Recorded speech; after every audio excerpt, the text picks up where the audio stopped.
મિત્રો અત્યારે ગુજરાતમાં વરાપનો રાઉન્ડ ચાલી રહ્યો છે। આગાહીઓ ઉપર આગાહીઓ આવી રહી છે કે આવનારા સમયમાં ગુજરાતમાં જોરદાર વરસાદ થશે। તો મિત્રો કઈ સિસ્ટમ એવી કામ કરશે કે જે ગુજરાતને જોરદાર અસર કરવાની છે અને આ જે સિસ્ટમ છે એ મોટા વરાપના રાઉન્ડ પછી લાંબા ગાળાની સિસ્ટમ હશે, જે સિસ્ટમની અસર આપણને ગુજરાતમાં અંદાજિત 10 થી 12 દિવસ સુધી જોવા મળે તેવી સંભાવના છે। આનંદના સમાચાર છે કે ઘણા સમયથી વરસાદે વિરામ લીધો છે, ત્યારે આવનારા દિવસોમાં ચોક્કસથી વરસાદમાં નોંધપાત્ર વધારો થવાનો છે। તાંબાના પત્રે લખવું હોય તો લખી રાખજો મિત્રો, કારણ કે અત્યારે તમે આ આગાહી સાચું નહીં માનો। અત્યારે તમારા વિસ્તારમાં તાપ તડકો ઉગાડ હશે, ગરમીનું પ્રમાણ હશે, આકાશ પણ ખુલ્લું હશે, એટલે તમે આ આગાહી ચોક્કસથી સાચી નહીં માનો। પરંતુ મિત્રો આવનારા દિવસોમાં ચોક્કસથી ગુજરાતમાં એક જોરદાર અસર થશે, જે સાયક્લોનિક સિસ્ટમના અસરના ભાગરૂપે હશે, જેના ભાગરૂપે થઈને તારીખ 15-16 ઓગસ્ટથી જ તેની શરૂઆત થઈ જવા પામશે અને તેની અસર આપણને 27-28 ઓગસ્ટ સુધી લાંબા ગાળાની અસર જોવા મળશે અને એક ગુજરાતમાં સારા વરસાદના એંધાણ દેખાઈ રહ્યા છે। નમસ્કાર મિત્રો, આપની સાથે હું છું પિનલગીરી ગોસ્વામી। આજના વેધર એનાલિસિસમાં વાત થશે આજે તારીખ 13 ઓગસ્ટથી લઈને 27-28 ઓગસ્ટ સુધી ગુજરાતમાં કેવું રહેશે હવામાન। આજે તારીખ 13 અને આવતીકાલે તારીખ 14 ગુજરાતમાં એક વરાપનો રાઉન્ડ ચાલુ જ રહેશે। ઉત્તર ગુજરાતના પૂર્વ તરફના વિસ્તારો જેમાં સાબરકાંઠા અરવલ્લીના વિસ્તારમાં વાદળછાયું વાતાવરણ જોવા મળે, લો ક્લાઉડ ફોર્મેશન જોવા મળે અને કોઈ વિસ્તારમાં છૂટોછવાયો વરસાદ થઈ શકે છે, જ્યારે મધ્ય ગુજરાત, દક્ષિણ ગુજરાત અને સૌરાષ્ટ્રમાં આંશિક વાદળોનો રાઉન્ડ જોવા મળે। કોઈ મોટા વરસાદની શક્યતા નથી, કચ્છમાં પણ કોઈ મોટા વરસાદની શક્યતા નથી। આગામી 48 કલાક ગુજરાતમાં એક સાર્વત્રિક વરસાદના એંધાણ બિલકુલ દેખાતા નથી।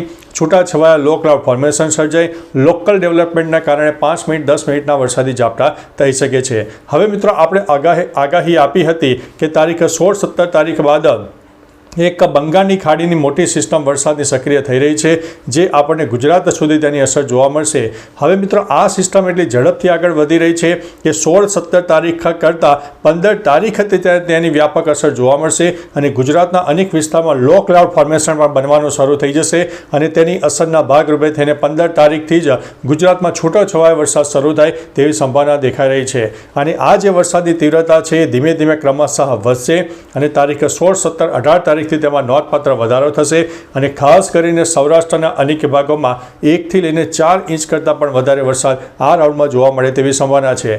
આ સિસ્ટમની અસર તારીખ 16-17 ઓગસ્ટથી લઈને 28 ઓગસ્ટ સુધી જોવા મળે, જેમાં સૌરાષ્ટ્રને 1 નંબર ઉપર ગણીને ચાલવું, દક્ષિણ ગુજરાતને 2 નંબર ઉપર ગણીને ચાલવું, મધ્ય ગુજરાતને 3 નંબર ઉપર ગણીને ચાલવું, ઉત્તર ગુજરાત અને કચ્છમાં પણ મધ્યમથી વધુ વરસાદ થઈ શકે છે।